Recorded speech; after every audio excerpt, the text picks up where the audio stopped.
কোনো মানুষ গতকাল যা জানতো আজকেও তা জানে, তার চেয়ে একটু বেশি জানে না, নিশ্চিতভাবে এই লোককে ক্ষতিগ্রস্ত। হাল ইয়াস্তাবিল্লাযীনা ইয়ালামুনা ওয়াল্লাযীনা লা ইয়ালামুন, যে জানে এবং যে জানে না দুজন কি সমান? নো নো, আল্লাহ বলছেন সমান নাকি? কেমনে সমানই না। কুল হাল ইয়াস্তাবিল্লাযীনা ইয়ালামুন ওয়াল্লাযীনা লা ইয়ালামুন ইন্নামা ইয়াতাযাক্কারু উলুল আলবাব, যাদের প্রজ্ঞা আছে তারাই কেবলমাত্র শিক্ষা গ্রহণ করে। Their knowledge increases with the passage of everyday.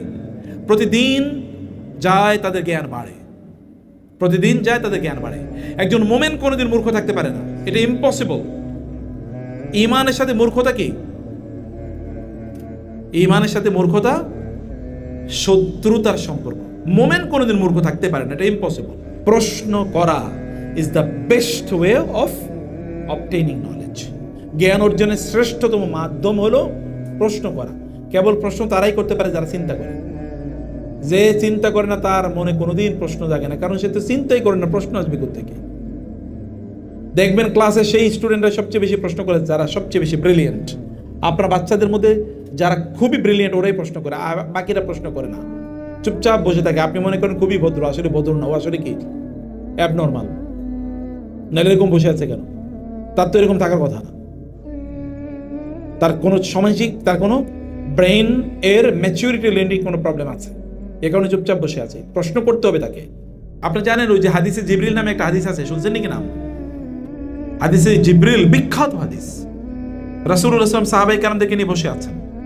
এর মধ্যে একজন শ্বেত শুভ্র অভিজাত চেহারা নিয়ে একটা লোক সেখানে আসলো।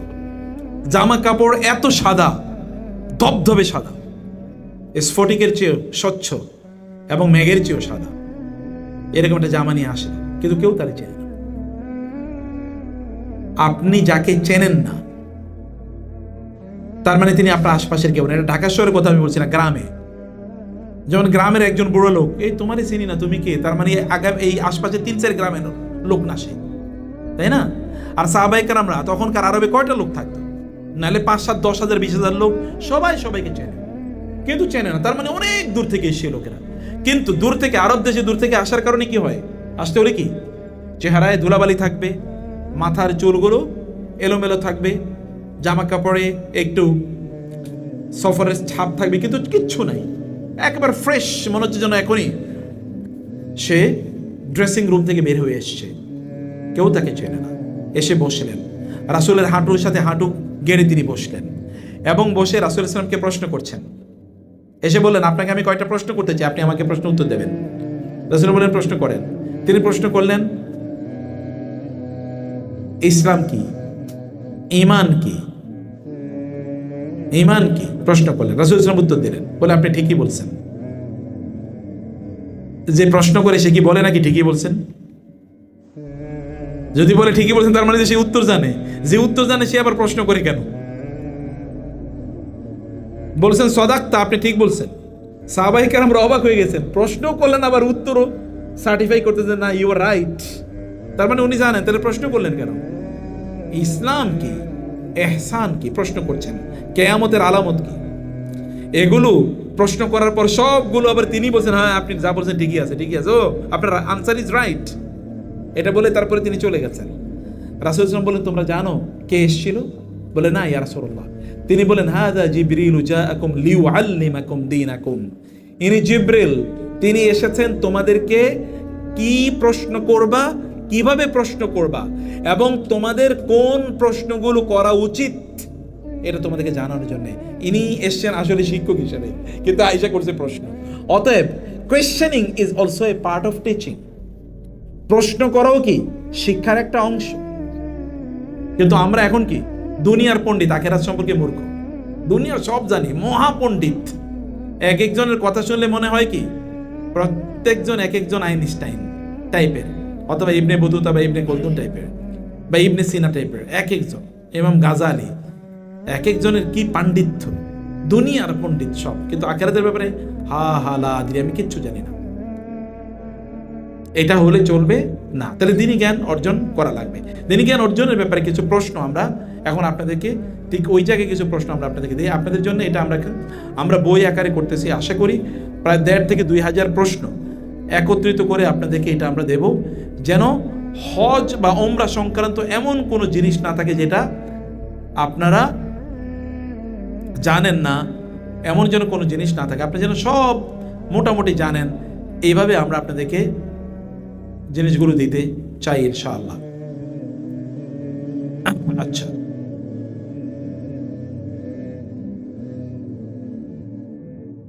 এটা আমি সংকলন করতেছি জিনিসটাকে, আপনাদেরকে ইনশাআল্লাহ ইয়ে করে দেবো ইনশাআল্লাহ, আপনারা পেয়ে যাবেন আস্তে আস্তে আমরা এটাকে ইয়ে করি। ওকে, এখন প্রথম প্রশ্ন হলো হজ বা ওমরা, হজের অর্থ কি, ওমরার অর্থ কি, সে আলোচনায় আমি একটু পরে যাই। 3 নম্বরে আপনার প্রশ্ন, যে ব্যক্তি হজ ফরজ হওয়াকে অস্বীকার করে তার বিধান কি? ভালো করে খেয়াল করবেন। কেউ তো বলে আসে কিসের হজ, একবার এক মন্ত্রী বাংলাদেশে গজাইছিল, মনে আছে কিনা, বলছে মোহাম্মদের বেটা মানে আবদুল্লাহর বেটা মোহাম্মদ এমন একটা সিস্টেম জারি করে গেছে, সেখানে লোকেরা যায় আর ঘুমায় আর খায় আর আরবরা ইনকাম করে, মনে আছে কিনা? হ্যাঁ, আল্লাহ ওরে এমন নাজেহাল করছে, এত অপমানিত লাঞ্ছিত করছে, এরপর আর মুখ দেখাইতে পারে নাই। যতদিন বাইরে ছিল ততদিন হসপিটালে ছিল, আর এরপরে আর সামনে পাবলিকলি সামনে এসে দাঁড়া হতে পারে না, এমন নাজেহাল করেছে আল্লাহ তাআলা। আর আল্লাহর ব্যাপারে উদ্ধত্ত এবং আল্লাহর সম্মানিত জায়গাগুলোর ব্যাপারে এরকম উদ্ধত্তপূর্ণ আচরণ, আল্লাহ রাসূলকে নিয়ে এরকম তাচ্ছিল্যপূর্ণ কথা বললে আল্লাহ ওদের দুনিয়াতে নাজেহাল করেন, আখিরাত তো রয়ে গেছে তার। প্রিয় ভাইরা, কেউ যদি হজের ফরজিয়াতকে অস্বীকার করে, না না, যেমন আপনার উপর হজ ফরজ, ভাই আপনি এত তাড়াতাড়ি হুড়ো করেন কেন, আচ্ছা আরো পরে যামনি, আরেকটু বুড়া হয়ে লই, আরেকটু আকাম কুকাম করে লই, আরেকটু হারাম ইনকাম করে লই, আরেকটু সিনেমা নাটক দেখা লই, এরকম চিন্তা চেতনায় কেউ যদি পরে মানে হজ করবে, হজের ফরজিয়াতকে অস্বীকার করে, তুচ্ছ তাচ্ছিল্য করে, অথবা এটার ফরজকে ছোট করে দেখে, এই ব্যক্তি কাফের হয়ে যাবে। এই অবস্থা মারা গেলে তার সব বরবাদ, মোরতাদ হয়ে যাবে এই লোক। হজের ফরজকে অস্বীকার করলে কি হয়, হজের ফরজ না কোনো ফরজকে অস্বীকার করলে সে মোরতাদ হয়ে যাবে। যেমন ধরেন আমাদের দেশে দেখেন রাজনীতিবিদদের প্রবলেম আছে, শরীয়ত কিসের, আবার শরীয়তে আমাদের এটি ইসলামী রাষ্ট্র কিনা, বলার সাথে সাথে ওই লোক কাফের হয়ে গেছে। আপনি প্র্যাকটিস করেন না, দ্যাট ইজ এ ডিফারেন্ট। না ভাই আমি প্র্যাকটিস, আমি জানি, আমি বিশ্বাস করি এটা করা উচিত, কিন্তু করতে পারছি না, আল্লাহ মাফ করে দেখ। এটা একটা সাবমিসিভ মেন্টালিটি। কিন্তু কেউ যদি উদ্ধত্ত দেখায়, কিসের আমাদের এটা ইসলামী রাষ্ট্র নাকি, এখানে আবার কিসের শরিয়া আইন, কিসের আবার ইসলামী আইন, কিসের আবার হজ, কিসের আবার এরকম বলার সাথে সাথে লোক কাফের হয়ে যাবে, ইসলাম থেকে বাইরে হয়ে যাবে। কোরআনে এরকম অসংখ্য বর্ণনা আছে, আমি সেদিকে যাচ্ছি না। 2 নম্বর প্রশ্ন, জীবনে কতবার হজ করা ফরজ? আমরা এর আগে বলছিলাম কতবার হজ করা ফরজ, একবার। কিন্তু আরেকটা জিনিস আপনারা জানেন না, তা হচ্ছে রাসূল সাল্লাল্লাহু আলাইহি ওয়াসাল্লাম বলেছেন, আল্লাহ তাআলা বলেন, বান্দা কিয়ামতের দিন আল্লাহ বলবেন, বান্দা তোমারে কি আমি টাকা দেই নাই, তোমারে কি আমি সুস্থতা দেই নাই, তোমারে কি আমি হায়াত দেই নাই, তুমি প্রতি 5 বছর পর পর আমার ঘর জিয়ারত করতে আসলা না কেন বলো? কথাটা কি বুঝতে পারছেন? এটা সহিহ হাদিস।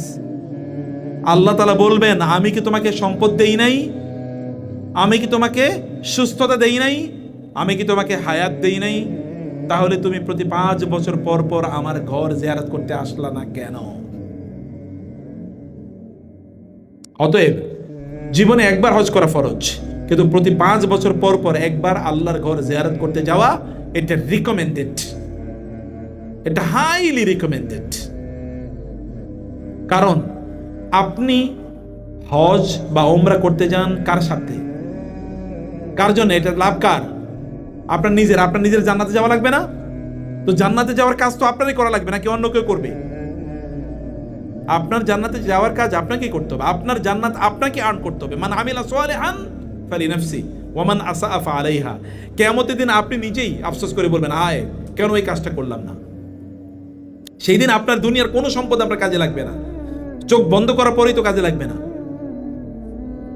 অতএব আপনার সম্পদ ব্যবহার করে আপনাকে জান্নাত আর্ন করতে হবে। জান্নাত ইজ টু বি আর্নড। জান্নাত আমাদেরকে অর্জন করা লাগে এবং আমাদের কাজের মাধ্যমে জান্নাত অর্জন করা লাগে। হজ কবে ফরজ হয়? এরপরে প্রশ্ন, হজ ফরজ হয় কবে? আপনি বলেন তো, নামাজ ফরজ হয় কত সালে? রাসূল ইসলামের নবুয়তের কত সনে নামাজ ফরজ হয়? 40 বছরে কি নামাজ ফরজ হয়েছে নাকি? হ্যাঁ, রাসূলের বয়স যখন কত, যখন রাসূল যখন মেরাজে যান, মেরাজে যাওয়ার পরেই তো সেখানে তো আল্লাহ তার উপর 5 ওয়াক্ত নামাজ ফরজ করছেন, মনে নাই? তাইলে এটা নবুয়তের 12 বছর পর যখন তিনি মেরাজে যান, তারপরে তার উপর হজ ফরজ, মানে নামাজ নিয়মিত 5 ওয়াক্ত নামাজ ফরজ হয়। হ্যাঁ, এর আগে নামাজ ফরজ ছিল, কিন্তু সেটা কি? তাহাজ্জুদের নামাজ। কুমিল লাইলা ইল্লা কালিলা, রাতের বেলা মুসলমানরা নামাজ পড়তো লম্বা সময় জুড়ে। রোজা ফরজ হয় কবে বলেন তো?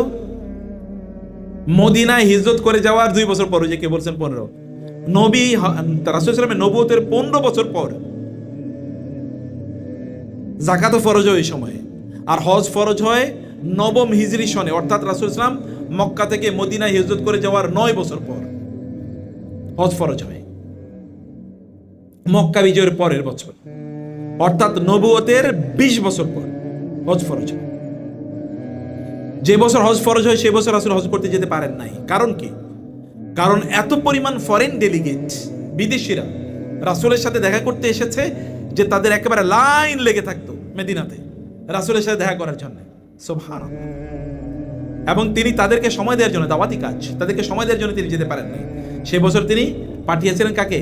আবু বকর রাদিয়াল্লাহু তাআলা আনহুকে আমিরুল হজ বানায়া তিনি মুসলিমদেরকে পাঠিয়েছেন হজ করার জন্য।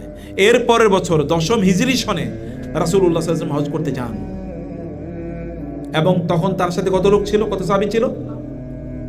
1,24,000 থেকে 1,40,000 তার সাথে হজ করতে যান রাসূল সাল্লাল্লাহু আলাইহি ওয়াসাল্লামের সাথে। অতএব হজ ফরজ হয় কবে? এটা সূরাতু আলে ইমরানের একটা আয়াতের মাধ্যমে হজ ফরজ হয়, যেই সূরার এই আয়াতগুলো নাজিল হয়েছে নবুয়তের 9ম হিজরি সনে। হজের শর্ত কি? একজন ব্যক্তি এর উপর হজ কখন ফরজ হয়? একজন ব্যক্তির উপর হজ কখন ফরজ হয়? একজন ব্যক্তির উপর হজ ফরজ হওয়ার জন্য 5টি শর্ত আছে। 1 নম্বর হচ্ছে মুসলমানের উপর হজ ফরজ, অতএব কাফের মুশরিকের উপর হজ ফরজ না। ভালো করে শুনুন, এটা আপনার জন্য জরুরি।